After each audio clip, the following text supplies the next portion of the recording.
I thought I would go live today and share two things for you. I consider these to be two of the most pressing questions you may have in your head today. First of all, your keyboard did what?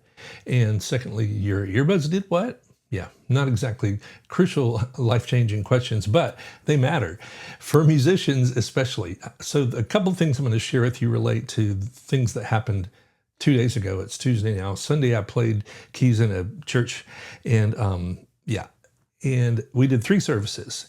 So one of the things that happened involved my earbuds. Yeah, I wear earbuds like a lot of us worship musicians, and I like to run the cable for it down the back of my shirt so that it's kind of inconspicuous and easy to find when it's time to plug into the monitors on stage.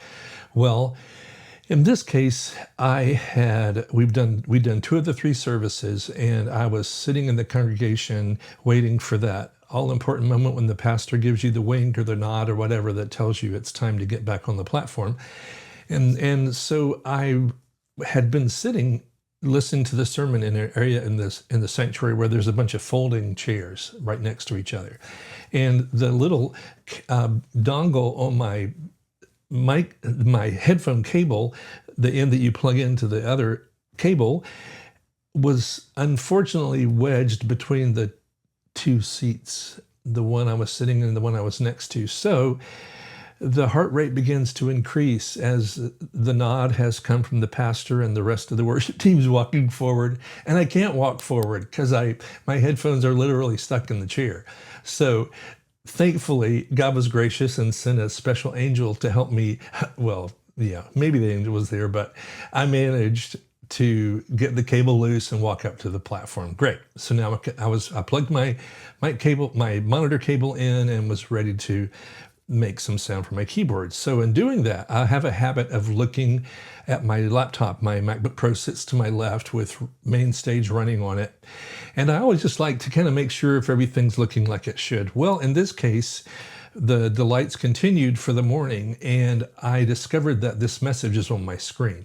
Main Stage was telling me the audio device Clavinova has been disconnected. And I thought, well, that's unusual. And I'd never seen that message before during a service especially. And I looked over at the Clavinova, this great Yamaha keyboard I was playing, and noticed that the light for the power over to the right was off. And somehow the power had been cut off for the keyboard. I thought perhaps someone kicked an outlet strip or whatever. So I thought it through and realized that if I would just turn the keyboard back on, it would take a few seconds, but after it rebooted, I could then point Main Stage back to the Clavinova and it would all be fine. But before doing that, I thought, well, let me see what the options were on the screen. It gave me 2 choices in Main Stage. Use built-in audio, which would have just caused my laptop speakers to be the source of audio, which wouldn't get to the house sound system at all, which would not be a great situation. And the second option was to quit. And I thought, well, this is our last service. I suppose I could just walk off the platform and be okay. And of course, I didn't do that, but I got the connection reestablished with Main Stage and the Clavinova, no problem. Now, what I want to point out is that the Clavinova and many modern instruments probably have this feature. It's something called auto off that lets you not worry about the fact that 9 hours ago you were playing your keyboard and forgot to turn it off. Auto off will just power it down for you without you having to remember it. Well, it's a great feature if you're going to bed for the night and don't want your keyboard running all through those hours. Well, if you're doing a live service, you actually would prefer the power stay on. So I have learned since this happened in this service this weekend that there's a step that Yamaha has built into the instrument that will let you bypass that auto off thing. So what you do is you power the keyboard down, then you hold the lowest key on the instrument, which in the 88 keyboard would be the A. So hold that A down and then power the keyboard on, and then let it hold that note down until the keyboard is fully booted or it's started fully. And you'll probably be able to see a display somewhere that tells you it's on and ready to go. So then you can let that key go and you won't have that problem. So something I've learned this weekend and I've been thinking about a lot lately is the thought of a checklist. Something that, in fact, what do they call it when planes are about to take off? Shoot, I should have thought about it in advance, but there's a term for it. The co-pilot tells the pilot, flaps down, whatever. But something like that, pre-flight, bear with me, pre-flight, that's the word, a pre-flight list. So a pre-service checklist would be a great idea.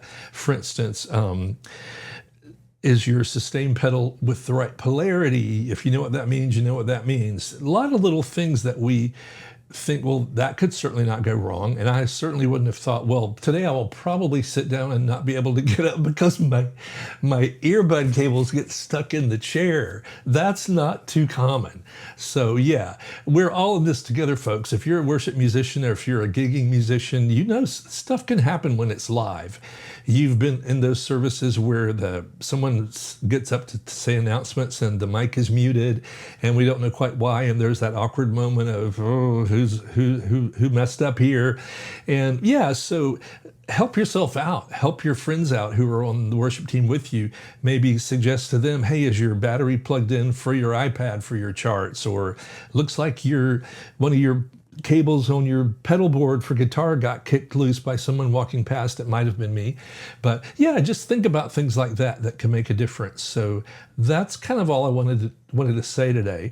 But the main thing is, and really a debrief after a service is one of the best things you can do. Like what could have gone more smoothly, or what happened that I could avoid next time. So maybe what I've shared with you is something you can make a note of for yourself, or if you want to put a comment below, you can tell those of us who are watching what's happened to you that you've learned to solve on your checklist, and so that it could go better next time for you. So that's my two stories, the headphones and the power off buttons. So thanks for watching today. I hope you're encouraged. Hope you had a good weekend. If you played at your church, I had a blast. I got to lead worship and it was such a joy. So appreciate you watching today.